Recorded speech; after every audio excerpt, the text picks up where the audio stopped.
Hey everyone, this is Evan from Morethanmeetstheseguys, coming to bring you a little message that I think needs to be expressed, succinctly here. So I'll do my best. We are a podcast that has started from the ground up, and I personally am someone who has loved Transformers all his life. They're important to me. The mythos, the toys, the whole legacy that's brought to my life. My friends on here all have their love as well. Boo, Andres, even Ed, I think he's coming around. But if you could do us a huge favor, and if you're watching on YouTube, give us a thumbs up, subscribe, that's huge. And share the link with friends. And if you're listening on podcast, give us a good review if you wouldn't mind. And send us a message, whatever, come to the Discord, whatever you want to do. We really enjoy doing this, but also we've come to really enjoy engagement with fellow fans and fellow people who just find the podcast. So, and in closing, I want to say thanks for being here and, help us spread the message. All right. Thanks. Bye. Hey, everyone. Welcome to More Than Meets These Guys. This podcast is a journey through Transformers from the beginning of the anime series with two old friends coming at it from different perspectives. Together, we will go episode by episode with the occasional extra to look at how the show holds up or if it is a trap of nostalgia. We'll be looking at all things involved in the episode, whether there were real-world factors that crept into the writing or if the episode was typical afternoon cartoon fodder. I'm Evan, a lifelong fan. Hi, everyone. I'm all familiar with all aspects of the franchise, while Ed here is familiar with Transformers, but it's really nothing he even got into back then. So, how you doing, man? Did you just say that we apply real-world factors? Yes, we do. Okay. It's weird I said that because well, see, here's the deal is that I don't really read our reviews a whole lot. Every now and then I'll scan like the average or whatever, because I basically only ever use Apple Podcasts. But every now there are a few that are exclusive to like Spotify or like other platforms, and so every now and then I go over there and like, for the most part we have good reviews. We have good reviews. We have good fans, and I appreciate that. But so I found this one today. It says hit or miss. Okay, whatever. I was hoping for some nostalgia fueled talks about old episodes. The entire premise of our show. That's exactly what we do. We review, we talk about, we talk in nostalgia, we talk about these and decide whether or not they are a trap of nostalgia. It's in the intro to the show. Do you remember when you used to have your Sky Striker and your friend threw it on Ace on top of the roof? I do. Is that nostalgia? Is that not nostalgia I do. now? Yeah, I don't know. Yeah, these kids these days say these weirdest terms. More often, let me continue here. But more often than not, the hosts seem to hate the episodes and characters. Okay, look, if anybody hates anything on this show, is me, and I'll admit that. And in particular, there's 3 characters that I hate. Okay, it's. Look, man, and it's in the intro to the show. I'm not a fan of this. This is not my purview. This is not my lane. This is not where I live. Okay, I'm a G.I. Joe guy. I'm a Warhammer guy, and I've been upfront about that since episode 1. It was the literal intro to the first episode, and that's fine. That's fine. But I don't hate it. As a matter of fact, I've kind of gone through and scanned and our ratings for the show for the episodes, and we have a positive trend for episodes. And as a matter of fact, friend of the show Trigger, I believe, was doing an aggregate and made a graph. This was weeks ago. This was before I even saw this. Yeah. We tend you more than me, but we tend to rate the shows more positively. But there. Okay, to be fair, there are some really bad episodes this week in particular. There are. That's the thing. But, I can't. Like I can't. I mean, we sit here and even the bad ones. Even the bad ones, we pick out cool stuff in them for the most part. Yeah. For the most part, and we laugh. We have a good time. That's what nostalgia means, my dude. Yeah. Sorry you didn't like it, but then they go on to say lots of complaining. Well, man, I mean. And trying to apply real world logic to a cartoon is nuts. No, it isn't. No, it absolutely is not. It's in the intro. Second of all, it's in the intro. We see if real world factors crept into the episode, and they do. We more often than not, we find that they do. Wouldn't recommend. That's fine. Sorry. Look, sorry, 8-bit forever. I'm sorry you didn't that you didn't like the show.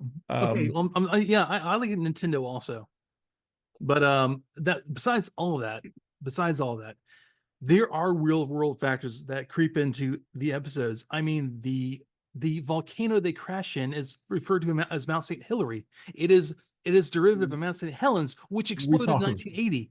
we talk about it all. We talk about this all the time. We talk about That this all the stuff time. is there. It's the cornerstone of the show. Yeah. I'm sorry that 8-bit forever didn't like it. But Yeah, I mean, I'm gonna go play some Metroid after this and feel better about myself. I don't care for Metroid. Neither do I actually. His me being negative Contra. again. You know what I did play, you know what I have been playing a lot of lately though? What? What's that? Speaking of 8-bit, Blades of Steel. You ever play Blades of Steel? Oh my god, I've loved Blades of Steel, man. So my son is a massive hockey fan. He is obsessed with hockey. He's as obsessed with hockey as I am with baseball right now. And so we've been playing NHL 24 on the PlayStation. That's cool. And he's like, Dad, were there like old hockey games? And Were he's like, how there? many hockey games have there been? I'm like, buddy, there's been dozens of hockey games. I can't do a search for every hockey game ever, you know. But I was like, but we have an NES and we have Blades of Steel. And he was like, what? So we played Blades of Steel, and the funny thing about Blades of Steel, and this is it's kind of silly, but it's very cool, is that you can get into fight in Blades of Steel. You can get into fights. You remember That's that? the best part about it. That was the claim to fame for Blades of Steel. Yeah, it would go to 2D, and you'd have a 2D little 2D fighting thing. But the thing is, what was cool about it, and funny and ridiculous, was that the loser of the fight had to go to the penalty box. Yeah. That's not how it works, man. So like, if you were good at fighting. It's like hockey in WWE. Dude, if you had like an NES Max and you could turbo it, you could get like a 4-on-1 power play. That was the most broken controller ever made for a system. It was. So yeah.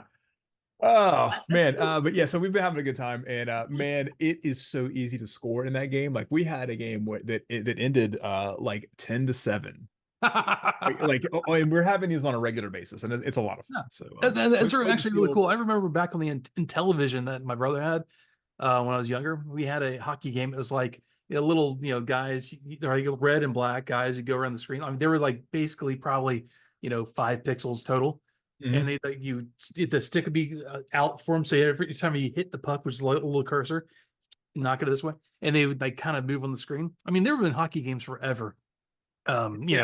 It's like you could rinse and repeat with soccer. You just change the background and you take the stick off there, and they're just kicking a ball around. Especially on older systems. It's fun. When you said in television, I thought that you were gonna like do like the ironic grandpa voice and say Nintendo. Don't do have that. old relatives that said Nintendo. That was a cool system. That was a little disc on the bottom. You had the custom pads for every controller. The television, the television was great. There was a Dungeons and Dragons game on that was a lot of fun. Yeah, there was. And, I remember my cousin had like some kind of a naval battle game. It was pretty cool. He had like minesweepers and battleships. Yeah, it's actually a bit more advanced than the Atari, but the Atari won the market. Kind of thing. It was a lot more advanced than the Atari. Actually, it was actually really far ahead of its time. But we're not a video game podcast. We're not. After we turn into an aliens podcast, we'll turn into a video game podcast. But we are a Transformers podcast that traffics in nostalgia, and this is a week thereof. But I mean, I'm looking forward to the sea change that is when we turn into a Transformers podcast. That was a rough transition. But so today we're dealing with sea change, and this is a Doug Booth episode. I love me some Dougie Booth. We've talked about Doug Booth in the past, and I'm not going to retread that here. So just go back and randomly listen to any other episode we've ever done, and there's probably a 60% chance that it was a Doug Booth episode, and there will be a mini bio on Doug Booth. Well, I got to say though, real quick, this is one of the things I feel like it was. When we interviewed Michael Charles Hill, he said, basically, it may have been when I interviewed Buzz Dixon. Anyways, you throw a lot of ideas. Like you throw like 5 or 10 ideas and they pick 1 or 2 here and there. So a lot of the ones that you think are really you're more confident in don't get picked up, but the ones that aren't necessarily the best retreads of different ideas do get picked up. And I have a funny feeling this was one of those. Yeah, and also that's a friend of the show, Michael Charles Hill, by the way. Yes, Michael Charles Hill. Friend of the He's a show, good Michael dude. Charles Hill. Yeah, I can't wait to have him back whenever we do some other episodes. I know. I'm very He, excited he to have said he'll make time for us anytime whenever we're ready. So, man. Mike, you're a good dude. For real. No kidding. Yeah. So yeah, man. So this is called Sea Change, and it starts with Sea Spray taking Bumblebee water skiing. Bumblebee is having a very hard time water skiing, also, which the first thing I thought of was he's canonically a great surfer. Yeah, but He he's surfed. actually not very buoyant. It doesn't matter. He was surfing. He was good at surfing because he was having a hard time with the balance and stuff. Oh, so 8-bit forever. I'm sorry. I'm applying real world things here. Sorry, man. Real world logic to a cartoon, which is Easy, just buddy. silly. Roll back. He's in the Transformers milieu. He's known as a great surfer. That's what he's known as. That's what he's known for. He's a great surfer. I mean, Yellow, Yeah, Volkswagen, yeah. Brave. Yeah. He's the bravest Transformer, right? Yes. Yeah. Great Uh, surfer. Great surfer. It all lines up. It all lines up. I gotta interject real quick here, man. An 8-bit forever. If you don't care, if you don't ever listen to another episode, it's cool, man. It's cool. Fine. I mean, I personally went on. I was on message boards as I do, and I was wrong about something at one point, and I gotta say that I owned it. I said, "Hey, man, you're right. I was mistaken about this. I didn't realize this." 8-bit forever. It's not too late to email us at edhatestransformers@gmail.com or morethanmeetstheseguys@gmail.com and say, "Hey, man, I want to give y'all another chance. I will point you to an episode you might like better." Just saying that. You're allowed to roll back and say, like, "We'll try again." But just like a Bumblebee and Sea Spray, we're gonna go back at this. Sea Spray wishes upon a star. Oh yeah. You know the best part about Sea Spray is Nothing. he's also the same exact voice that they use for Merman, and you can hear bits of Skeletor because it's Alan Oppenheimer. Oh, no kidding. Yeah, Oh, that's pretty cool. Okay. So yeah, he wishing upon a star, and I'm like, "Oh, what'd you wish for?" "I can't tell you. It Can't won't tell come him. It true." won't come true. So we get like a cut to we get a cool planet with some lagoons and this really cool city on the water. I like this place already. Yeah. I didn't know what the name of these people were. I just called them like, alien elves. They had a name after a while, but Yeah, what we have here is a pseudo Mesoamerican planet Yeah. ruled by some robots. And so the first thing I thought of, didn't we see something really similar to this in the past in a previous episode? I know what you're talking about. It's definitely not a reused plot device. What episode was that from? Because I didn't have time to look at it to go back to my notes. I mean, I don't know. I mean, we definitely saw like another episode where there was like a humanoid race on a planet that was ruled by robots, right? Did we not see that at some point? What's that? The God Gambit. Was God Gambit. That's right. Yeah, that's and that's also they were like purple elves there. But that's right. They were not ruled by Deceptitran. Deceptitran. That name did not age well. Well, I didn't even think about the thing that you're implying there. I didn't even think about that. I thought that it was like it reminded me of I have a lot of Vietnamese friends and family, and that's what it reminded me of. It was like that's a very common last. Tran is a very common last name in Vietnamamese. That's what I thought of initially. Was I saw the name going, oh no. Yeah, but after I thought about that, I was like, oh yeah, not the best. But Deceptitran uses the energy of the space elves as nourishment. So we have like a proto Matrix plot here, where we're like harvesting the energy from the people and making batteries out of them. Okay, this is cool. Which I gotta say, I think it was like I may have been like I don't know what show it was, but basically it was posited how if you could actually produce enough energy for the planet using like people, and no, you can't. Maybe space elves are different, but we don't really produce enough energy. It would have been like fair enough. Yeah. So the Deceptitran, you're really doing this wrong. Just gonna say that on. But we got some mermaids. Yeah, man. And They're mermen pushing droids into the water. pushing droids in the water. Yeah. Yeah, so these I guess Deceptitran has this goon squad that's all these really kind of generic looking sci-fi robots. Um, Too. The faces look terrible. yeah, the design of these guys wasn't all that great. What it kind of reminds me of the they kind of remind me of the robot face of the robot from oh god um the Hitchhiker's Guide to the Galaxy from the 70s. The Oh, Marvin, like Marvin, Marvin. yeah, he looks like a proto Oh, Marvin. He okay, looks like yeah, a yeah, face. yeah. Anyway, they're terrible looking. And I'd be depressed Yeah, also. and Marvin was terrible looking in the Yeah. 70s. Hitchhiker's Guide too. Yeah. So Yeah. yeah, So they're raising hell, knocking droids in the water and yeah, so they end up like I guess taking over like some kind of a station or something and sending out an SOS or somebody sends out an SOS oh and no, that was Deceptitran had oh, Deceptitran. the droids Oh, send okay. out SOS to the Decepticons. Okay. But the Autobots receive it further. They get it. They're depicted as getting it first is the thing. So, They're over there like wishing on stars, and he's like, Bumblebee's like, man, Cease Ray, if you wish on every star, we're gonna be here a while. He's like, oh, I got a message coming in, and he like listens to the message, and it's they can't figure it out. There's just some kind of weird garble message, so they go to Optimus Prime. I mean, go to Optimus Prime, Yeah, and so we've got Bumblebee, Sea Spray, Perceptor. except your favorite. Yeah, no, part of the geeks. This is the C team, maybe D team of the Autobots right here. Maybe this was the wrong episode to bring up 8-Bit Forever's it's because I'm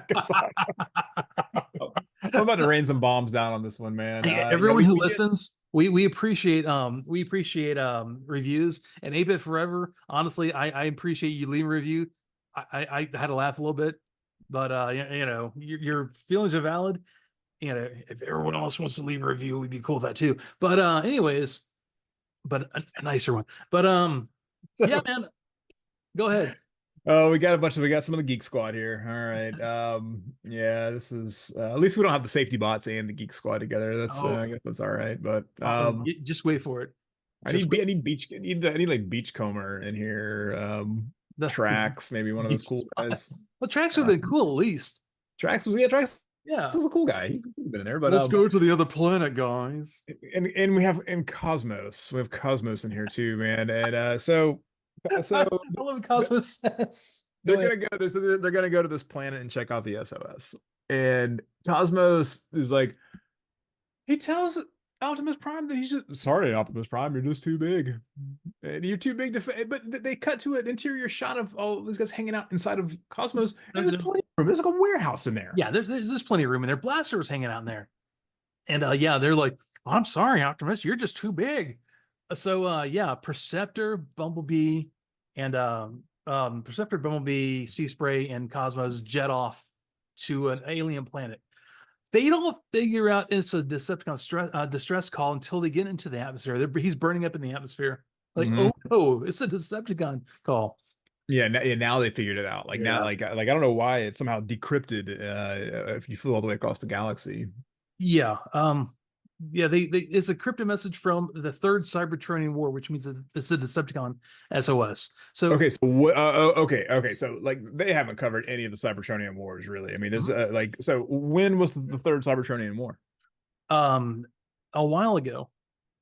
Like, I mean, I guess it was at least 5 million years ago, right? Probably at least 5 million years ago. It had to have been 5 million years ago because it's, I mean, it's definitely past 4 million years. I don't know if 4 million years, yeah. However long Shockwave sat in that chair on Cybertron. 4 million years, I know. 4 million years. Okay, oh, Megatron, why won't you answer my Skype call? Every day for 4 million years. Megatron, I have low energy. Are you there? Oh God. So Deceptitran has these crazy arms, like a 1960s Marvel Comics robot. But it looks like what it looks like is that somebody made like a robot costume arms out of like dryer vent tubing. They kind of do. I mean, he looks like he looks like he does like this like Natalie Merchant style dancing a lot of times with these arms. This is and he looks like a robot Orson Welles.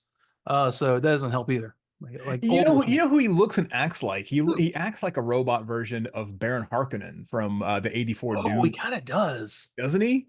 Oh wow, looking at it that way. Yeah. Yeah. Yeah, because he's a big fat robot and he floats around and he's going crazy all the time. Yeah, so that'll happen. The droids shoot down Cosmos because he's the worst. He's the worst flyer. I mean, he's worse than Omega Supreme. Dude, he's a terrible space taxi. Why couldn't they have used Omega Supreme or Skyfire here? Skyfire. I mean, no, they're not okay. They're not allowed to use Skyfire. Yeah. So Skyfire's off on holiday, and Omega Supreme's probably out in the woods by himself, complaining about life. I don't know. There's probably some reason he didn't do it. So yeah, they crash and Cosmos does like, oh, my paint job is ruined, just like Trax would do. Bro, like Trax, yeah. Dude, you're stranded on another planet. Yeah. And you realize you're in a trap and you're worried about your paint job. That's the priority. The somehow says my pink job is ruined. Pink job. Yeah, so there's a little fight going on. They're getting attacked by droids and like space elves. Space elves, the attack. Eldar. Yeah. What are their names? I'm trying to think of. They are the, I don't know, something cons. The autocons or something like that, or the I don't know, man. It's something. I don't know. Weird Um, name. It doesn't make any sense at all. I figured it really wasn't that important because they probably won't ever show up again. I would imagine. See, I knew it. Thankfully not. So they talk about a thing called the Well of Transformation. Yes. Like what's going on here? So could it be the MacGuffin of the episode? They take the Autobots here, but they have a secret bush. They have a secret passage bush. Pretty bush. So but you passed over the consequential part of the episode where Sea Spray tackles two droids and the female elf. I'm Alana. Thank you for saving me. A very heavy metal way of saying it too. She's like, that was very heavy metal. Very Canyon. Anyways, yeah, that's so. All the elves at the Well of Transformation turned into mer people. We're like, oh, now we see where they came. Yeah. They get to go to this magical well. So they jump in this thing and they turn it. They sort of transmogrify into something else. Yeah. And apparently, whatever you think you are at your heart is what you become. So yeah, but then some of these robots fall in there and they just turn into nothing. Well, maybe they are not autonomous. They weren't thinking about anything. Yeah, they're droids. They're doing a job. And Atlanta says they can't. So of course Bumblebee almost falls in. Whoa! C-Spray grabs him. Oh, buddy, look out! Hey, so I have a question here, and this is more rhetorical, and I'm sure you'll be like, I don't know, but so there's Decepticons on this planet, right? There's the Baron Harkonnen guy, Deceptitran. What a dumb name. Yeah, agreed. So he has all these minions. Why don't these guys transform? I mean, they're Transformers, right? I mean, they're from Cybertron. Well, I guess they like, I don't know. Maybe just like Shockwave's drones he had on Cybertron that never transformed. They just walked around, looked menacing. Yeah, well, I mean that I can almost get because they're like a drone team, and I would get like the droids not transforming, but the droids seem like drones also. What's that? The droids seem like drones as well. Right. Well, those I can get, but Deceptitran. Why didn't he transform? Well, what is he going to transform into? Like, I don't care. It doesn't matter. Something, but he's a transformer. It's in the name. Yeah, well, you're not wrong. Okay. Oversight. It seems like, because a lot of times it seems like when they introduce like non-action figure characters into this, they never transform. Yeah. Like the bounty hunter guy. Like that guy didn't, or no, he transformed into like a spaceship or something. Yeah, he did. Yeah, definitely. Okay, yeah. Yeah. So I'm just gonna put this out there. Doug Booth, I know you listen to the show, big fan. I know you've talked to me about it. Email us. We would have a conversation why he didn't transform. So, anyways, yeah, that's what I'm gonna go with. So the three of them, they had this whole thing where Laserbeak is scoping them out. Oh, that's wide-eyed. No, my dog is like his face is in my lap, and I'm Gotcha, yeah, gotcha. like no, yeah, I think he wants to go for a walk or something, but I get that. yeah. So yeah, the Laserbeak has followed them to the well, and they see like the little rock slides away, and they come out. And Hmm. Laserbeak's like, "Oh, okay, cool, Hmm. cool." Hmm. So they're trying to escape, and they're waylaid by Megatron, who has approached the planet because of the distress call. They also got there. They knew what was up though. They Oh, were like, they oh, knew exactly what it was like. this is Dub's Oh, got signal. So Deceptitran. He obviously he's having, and man, Megatron is so dismissive of Deceptitran. he has no patience for this guy at all. Well, honestly, Deceptitran's like, "Oh, Megatron, help me!" And I yeah, told you he's Baron Harkonnen. He acts just yeah, like he really just is. like him Emperor, help me! from the Lynch movie. So, I love that movie so speaking much. of dumb lines and accents, though, Yeah, so when the Eldar, the space elves, leave, and what was her name? Alana. Lena. Yeah. She gives Sea Spray a little kiss on the face and dives in, and he turns into Forrest Gump. He does. She kissed me. Janae. He turned right into Forrest Gump, dude. This is like another like the girl who lived Powerglide episode. I immediately thought of that. I was Yeah. like, wait a minute. I was like, we this is like two old episodes like stitched together. This is Who like wrote those? season 2 has this real lull where it has some really weird, dumb, tropey episodes. This is definitely one of them. Yeah. Don't even look You at me like think? that. You Yes, think? I do You think think. it does? I think it does. So, I was I who was wrote waiting this who wrote this Girl Who this Loved Powerglide? huh? Who wrote The Girl Who Loved Powerglide? Oh, I don't know. I have to look that up real quick, man. It was probably Doug Booth. Um, No, I don't think it was. okay. Um, that was David Wise. Okay, well, still, that's another guy. He probably does the other like another 30% of the episodes we review, um, which is kind of weird. He does do a lot. He does do a lot of those. Yeah, yeah, Yeah, you're right. You're absolutely yeah. right. But it's kind of cool to know that Buzz Dixon's there the whole time, back going, I could fix it for you. Um, Come on, Buzz, you weren't there this time, though, buddy. Oh yeah, they are the Talalicons. Kalalikon. Okay. Not Talalicons, Talalikons, right? like With the T. tile alicons. They're just I'm space elves, man. Space elves works for Space me. elves. Yeah. So What yeah. were the D&D like mer elves? Oh, I thought they were just called aquatic elf. I don't. They have What they were called Mara. aquatic elves, so there's a name for them though. Oh, I do. I do. I don't I know. never liked them, but this is exactly what I don't. As long as I've been playing D&D, I don't really truck much with underwater things in D&D. I it's limiting. never really got Hard into to that. deal with. It is hard to deal with. I also I don't like doing underwater missions in video games. Ever tell you that? Hate I it. don't. It gives me the creeps. I don't like the Oh, ocean. really? Yeah, I know. They always creep me out because of the way the weird like visibility is, how things like coalesce out of the. I kind of like that because it's good for like the horror aspect of it. I always hate dealing with the I don't know the logistics of dealing with a fluid instead of the air. You have to stay buoyant, and you always have weird physics when you're in the water. Yeah. Mario, the water level of Super Mario Brothers, hated it. The And only of one that course, I like it in is Fallout 4 because things can't attack you in Fallout 4 when you're underwater. You okay. just take radiation damage, but if you're in power armor, you don't. But you sink to the bottom, you just walk. I actually never got that far in Fallout 4. Yeah, it's handy. So I guess some kind of little battle plays out, and then Bumblebee gets captured here, and they're Yeah, strapping him into a chair. well, But they have when they're doing this, they have like standard extension cords here. They're like if you so they're just what plugging. happens? It's They like they're like Clark Griswold plugging in yeah. the Christmas Oh lights god, here. it is. Yeah, they get like they get waylaid by like was it Megatron Thrust for some no Dirge Megatron Dirge Soundwave and Rumbles there of course and Blazerbeak. So yeah, they pop out and they start getting shot at. So Caesar transforms into his hovercraft. They all grab hold because he's a tiny hovercraft, Mhm. and he jets off the edge of the waterfall. But for some reason, Bumblebee let go.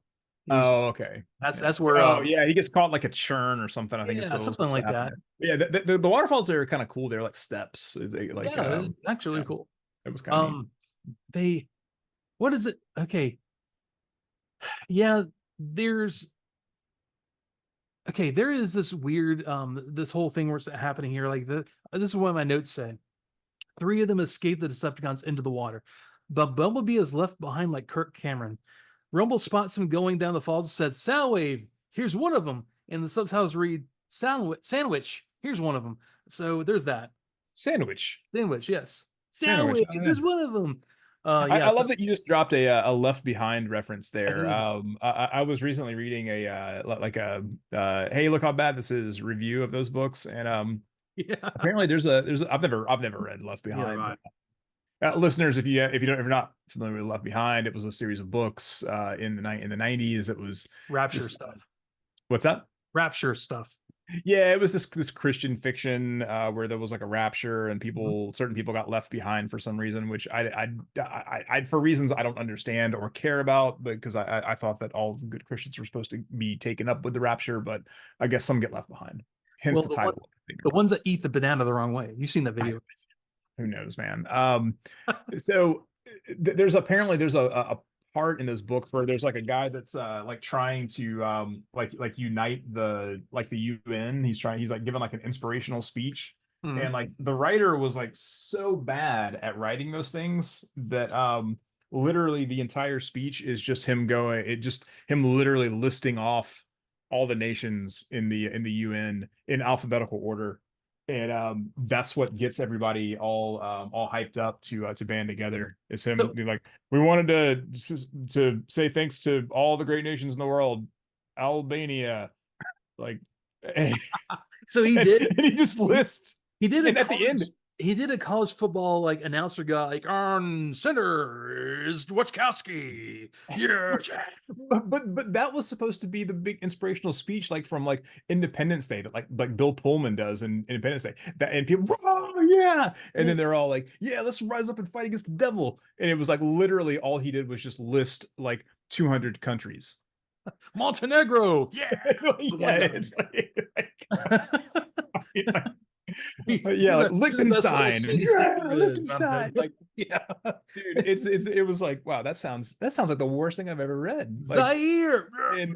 And the thing is, I don't know, I can't confirm this, but I think it's all typed out in the book. I think that it's just, oh, they probably needed to fill up page spaces. It's like 3 pages of countries. Did you know that in one of the Twilight books, apparently, there's like 10 blank pages in a row after one of the people breaks up with one of the other people? Oh no, I did not know to that. show that their despair. It's just 10 blank pages.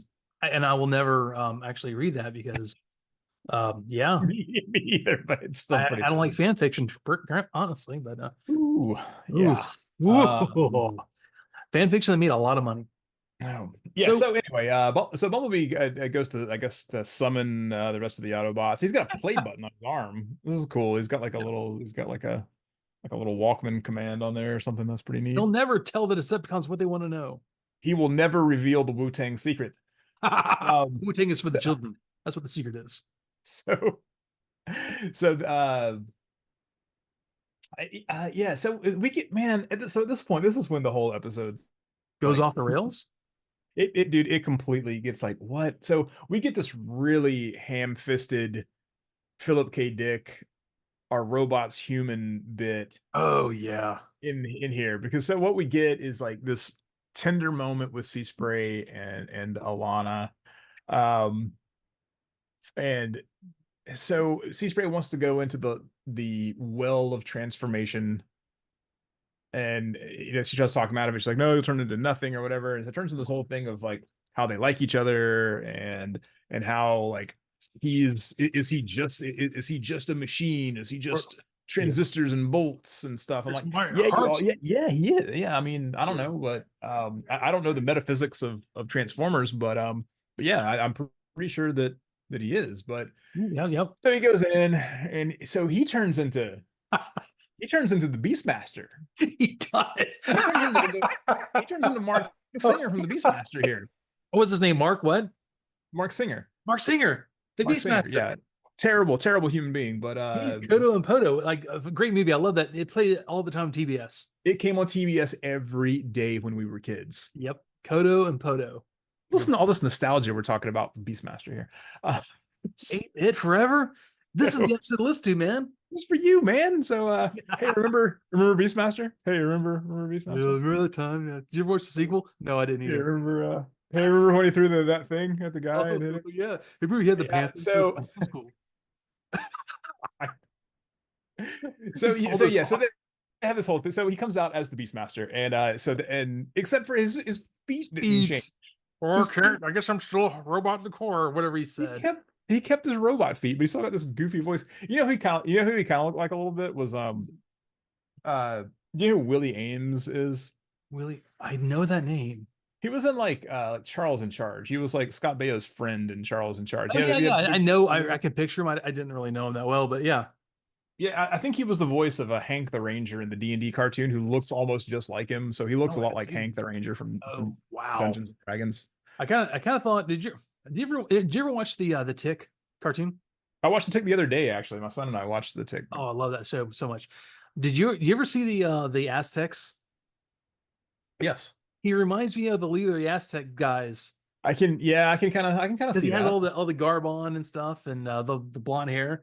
Yeah, I can see that. So yeah, he's mostly like elf at this point. He's mostly like elf with robot feet. So hey, wait, hold on a second. The Tick is nostalgia, right?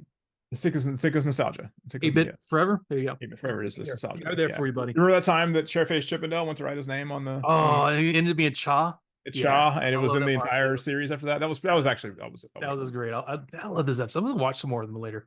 It's all on Amazon Prime. I'm pretty sure. Oh, no way. Okay, cool. Yeah, we just got our like renewed on that, so I'm definitely gonna take use of that $150. But they go there, they're like they get explosives to like blow up the structures under the water of the temples. They look like, I don't know, like you know the old Looney Tunes, like a black ball with the fuse coming out of it, look like the old like anarchist bomb. Yeah. It looks like those, but on a string. Yeah. And and there's Deceptitrans in there. He's like, they barge right in like mechanical barbarians. He had a complete meltdown here. Like, he wasn't like the subtitles wouldn't even track with what he was saying. No, he's just a babbling idiot. Yeah, so Megatron just shuts this dude. They literally turns him off. Deceptitran. He turns him off. He pulls the Han Solo when he turns C-3PO off. I'm tired of this, dude. Thank you. Turning you off. Oh man. Rumble gets down into the he falls into the he falls Sea Spray and Alana. Yeah, he falls into the well of transformation, and they trick him and tell him to think of a nice tree, and he turns into a tree. That's great because they're glowing at this point, and Alana's in his head going, "You must think of a tree. Think only of it as a tree. The only way you survive is to think of yourself as a tree." He's like, "Okay," and he turns into a tree. It's great because the far off shot of him looks like a tree from, like, I don't know if you animated a tree from The Evil Dead. Yeah. It is a real mean looking tree, but when they go close up though, he's just like encased in the tree. He's not turning. He's not totally turning. It was a cool little trick there, I guess. Nice little like visual pun. So he's stuck there. He's just stuck there. He's just a tree underwater. He's an underwater tree. Hi, buddy. And they're like, they take off, and so Sea Spray transforms into hovercraft. And he transforms. He physically like transforms into the hovercraft. Like his body changes or reconfigures into this like a transformer does. Yeah. Like, so but then Alana transforms also along with. Skipped over an important part here. Alana takes the form of a robot. She's like, So she turns into a robot. Literally, see Sea Spray's balls drop. He's like, oh yeah, I know. He gets real excited about this. But she turns into like a Viking longboat. It's like a gondola. She's like she's like from Venice or something like that. But she doesn't even transform into this thing. She gets like the weird like energy explosion and then becomes it or whatever. And I'm like, come on. But I was happy though that a non-toy changed into something else. Yeah, there you go. See, there, your answer is fulfilled now. I guess it is. I guess I was wrong the whole time. I've been wrong. I've It's 60 episodes of this show. I've been wrong. I'm wrong a lot. It's fine. I'm used to it. I was wrong about that Tom Waits thing from Scrooge that one time. Oh, And, that's right. Yeah, Buster I'm Poindexter. still mad about it. It was David Johansen. I'm still David mad. Johansen. I'm still That's mad right. about it. But I can understand why you would think that the way the guy talked and the way he looked. I can understand. He did. I think he was. He looked like a Tom Waits cosplay. So he really did. So Alana and Sea Spray bust up into Deceptitran's headquarters, and somehow she just has dominion over this guy. He sees his like innards are hanging out, and she's reprogrammed him. Well, she calls him like he calls her like mistress from the start. Like I didn't even see anything. Like I was like, oh my, I don't know if I like where this is going. Like, yes, mistress. And tell all of the droids to open fire on the Decepticons. Yes, mistress. And meanwhile, I think it's Sea Spray. Is it Sea Spray or Bumblebee has run into the Energon warehouse? I think it's Sea Spray. I think so. Yeah, he runs in there, and there's an image where the walls look like Energon cubes. I think they like the animators got kind of confused, like, oh, Yeah. that's dangerous. But he goes to the end of it, and he shoots the Energon cubes. The whole thing blows up. The whole Mesoamerican Aztec island thing starts blowing up too, which is fine because they're all mer people. Yeah, like they don't underwater. matter. And yeah, they're leaving. Megatron calls Edhatestransformers a sponge. he calls. Well, let's go, you sponge. I mean, like props for something new, I guess, but of all things, a sponge. Sponge. Yeah, I really hope that was like an in joke with the writers. Like somebody called somebody a sponge one day. Like like Buzz Dixon called him a sponge, so he's all like, "Well, I'm gonna put that in the episode." We're being like, a sponge. You're taking all our good ideas and making shit out of them, stuff out of them. Oh anyways, my god, we lost. We just. Oh my god, we just got an E. I said something under my breath. I don't know what you're talking about. But then Sea Spray and Alana motor off into the sunset. I say, sorry, the hovercraft into the sunset. And she as a space elf, he as a the hovercraft as a robot. Apparently, that's what they both like. He's into space elves. She's into garbled, speak, really awkward robots. Yeah, it's weird. Yeah, I don't know, man. It's kind of this is as bad as the Girl Who Loved Paraglide, but in a different way. I disagree, man. I hated this episode. This sucked.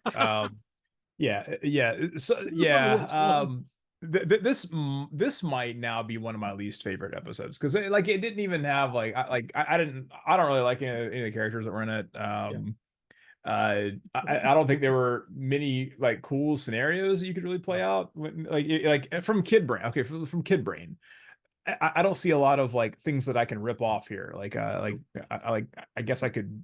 I don't know, man. I always hated like cross playing, like using these toys from this line with these toys. Like I hated that when I was a kid. But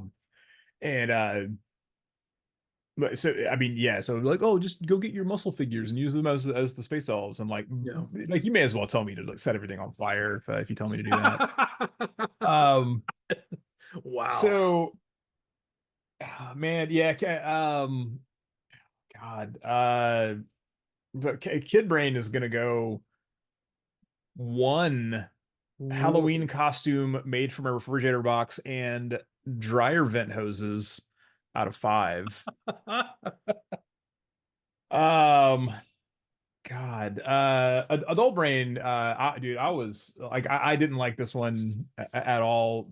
Bad reviews from 8-bit forever people be aside. I did not enjoy this episode in the least bit, and like I couldn't even find much to pick on or like fun bits that I could mess around with in it.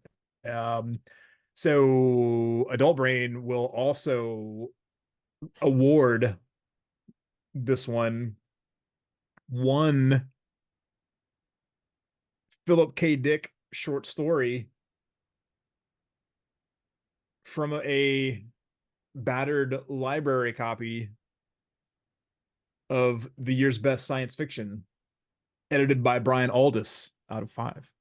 You're really gonna do Philip K. Dick that bad? He did look everything can't be a hit. Okay, You're not wrong. every short story can't be a hit. I'm saying only one short story, only one Philip K. Dick short story. Okay, Maybe that's not a fair. very good one. Look, man, I love Philip K. Dick. You That can- dude was zonked out of his mind the majority of his writing career. They can't all be hits. They can't all be Minority Report or We Can Remember It For You Wholesale. Those are great stories. Yeah, I mean they can't all be that. So that there's some stinkers in there. So and I'm talking about the short stories because that's where I love short stories, and that's where good writers get bad ideas out of their systems. So you're not going to say anything about William Gibson? Everything good? Why would I referenced Philip K. Dick earlier in the episode. Why would I bring up? Why would I know how much you love Gibson. He's got some stinkers too, man. Have you No, I've not. like he's got some stuff that I'm like, I don't know, like this last like 5 years of writing. I'm like, I don't know, man. Yeah, I didn't like the Peripheral very much. I'd never read that. Well, there's a series on Amazon I keep meaning to watch, but I don't. But I don't care. Yeah, I don't care. I haven't watched it at all. Yeah, this is one of the episodes I was really like, I was looking forward to / really dreading because I don't want you getting bogged down in the really bad stuff, and it's bad. It's real bad. It's not so good, Al. Yeah. This is on level with The Girl Who Loved Powerglide. Girl Who Loved Powerglide had some funny moments at least. This had nothing but really bad space elves who sounded like heavy metal characters, and the D Squad. Yeah. I don't like Sea Spray. I don't like Cosmos. I like Perceptor more than you do. Bumblebee is just like one of the Bumblebee though. Bumblebee's the he's a top shelf Autobot. Yeah. He's a good dude. He's the glue that held everything else together. This is terrible. I purposely haven't watched this episode since I got the old box set back in the early 2000s. Oh no. Yeah, I haven't watched this at all, and I know why now. Because Optimus Prime is even like, nah, dude, I'm not getting part of this. I'm not. Yeah, dude. Yeah, he's like, oh, yep. Like, you're too big to get in the spaceship. He's like, yeah, sure am. Y'all go deal with this dumb mission on your own, suckers. I'm gonna sit out this episode. Do something cool. I was gonna call him Mega Supreme, but now we're good. Yeah, this is all terrible. He's hanging out. He's probably hanging out with Omega Supreme. What do you think he's doing? He's in the woods hanging out, talking about like, hey, Omega Supreme. What about that one time that the Constructicons kind of screwed you over? Oh, I'll tell you this one time, and in my regular voice. Right. Or hey, Omega Supreme, remember that one time that I sent like a bunch of the D Squad out to another planet? Didn't feel like going. I don't know because you didn't send me, and they both laugh. So yeah, man, that's kind of how this is. And man, I want to like disagree with you, and I can't even disagree with you. Like, there is nothing redeeming. Oh, okay. There's one redeeming thing about this episode. The Rumble Tree. I laughed at that one. That's the only thing I laughed at. So by that, I will give it 1.5. I will give it 1.5 robot feet that didn't turn into human and merman space elf feet out of 5. Okay. Or maybe one couple of feet. I don't know. Anyways, yeah, that's what I'm gonna give it. So yeah, it's terrible. It's all terrible. I'm glad this is done. I'm glad it's passed. Then the next one's gonna piss you off. The next episode is Hoist Goes Hollywood. That sounds like a lot of fun. Actually, it's funny. It's real funny. I'm going to preemptively say that there's probably a lot of really cool backgrounds and signs that I can look at. Yeah. Oh yeah, totally. Yeah, I'm excited for this one. It's safety bot, but it's gonna be really funny and ridiculous. So yeah, I feel like we just got past the worst episode of the series. Mm-hmm. I'm happy with that. Okay, we've come this far. It's not too far ahead. And also, I want to say real quick, wishing friend of the show Boo, lots of comfort, man. That they got hit in Houston by the Hurricane Beryl. Oh no, I didn't realize Boo power like last night. Oh no, brutal there. They Center Point, which is the utility service there, was negotiating prices for people coming from out of town to work on the lines instead of actually getting them up. Mm-hmm. The governor there did not return the president's phone calls for FEMA relief. So you can see how that thing's going. So once again, you mean the state that decided to not upgrade its power grid? that's the Even one. at the beginning? Yeah. America, freedom. Oh, So yeah, man. Wishing all the well to Boo out there and your family, and we know how it is with hurricanes. So luckily, I'm a little out of the path now. Yes, rare W for Alabama. Anyways, for that part of Alabama. yeah, yeah, exactly. It's a nice, quaint part of Alabama, yes, and out of the path. So yeah, I'll hold it here, man. You got anything you want to finish this up with? I don't know. I don't think I do. Off your game, dude. What? You're off your game. Yeah, I am really off the game, but that's fine, and Yeah, that's cool. you'll get your bearings back, and or we'll get our bearings back, or I'll get my bearings back. Yeah, glad to have you back, buddy. I was rattled because of that terrible 2-star review that I got. I can't. I'm gonna be thinking Keep about it all forever. night. Email us, man. Forever. I'm gonna be drinking wine, eating spaghetti here in like 30 minutes, and Way ahead of you, buddy. really stressing out about it. Yeah, I know. I could tell. Not really. So Yeah, take it easy. Have a great week, everyone. roll out later, guys.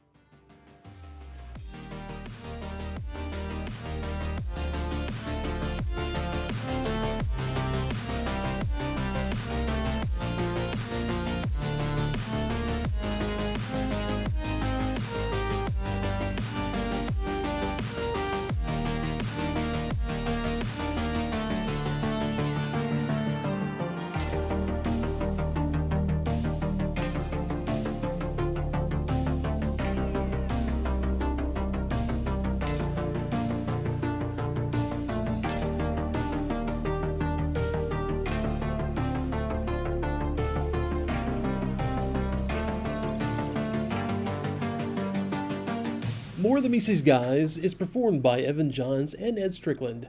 Research is performed by Evan Johns, Ed Strickland, and with special research done by Boo of the AxelonUnderground.net. All used images in the videos are property of Sunbow, Hasbro, Paramount, or Marvel. And as always, thank you so much for tuning in every week with us. We appreciate it.